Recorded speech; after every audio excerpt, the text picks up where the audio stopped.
He was getting old and paunchy, and his hair was falling fast. And he sat around the Legion telling stories of the past, of a war that he had fought in, and the deeds that he had done, in his exploits with his buddies. They were heroes, every one.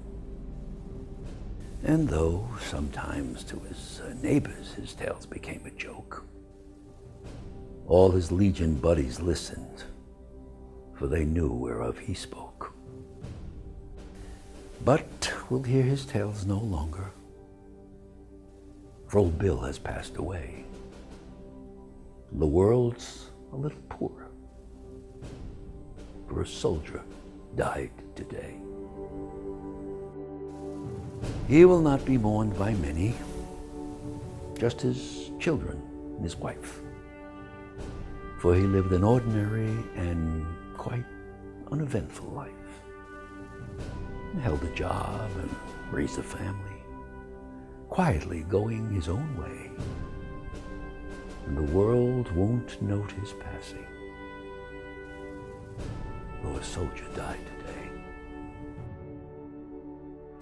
When politicians leave this earth, their bodies lie in state, while thousands note their passing and proclaim that they were great. Papers tell their whole life stories from the time that they were young, but the passing of a soldier goes unnoticed and unsung. Is the greatest contribution to the welfare of our land a guy who breaks his promise and cons his fellow man?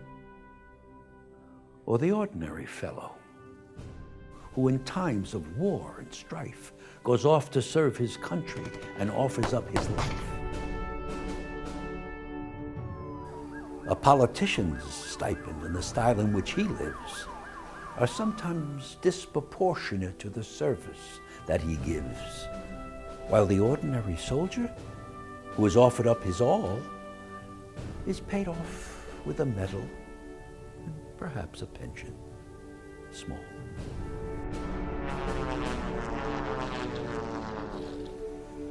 It's so easy to forget them, for it was so long ago that the old bills of our country went to battle.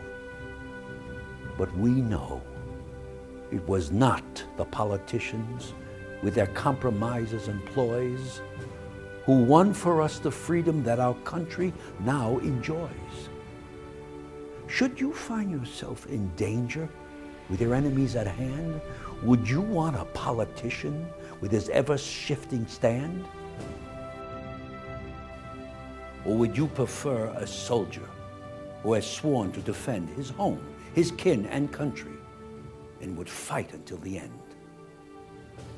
He was just a common soldier, and his ranks are growing thin. But his presence should remind us we may need his like again. For when countries are in conflict, then we find the soldier's part is to clean up all the troubles that the politicians start. If we cannot do him honor while he's here to hear the praise, then at least let's give him homage at the ending of his days. Perhaps just a simple headline in a paper that would say, "Our country is in mourning, for a soldier died."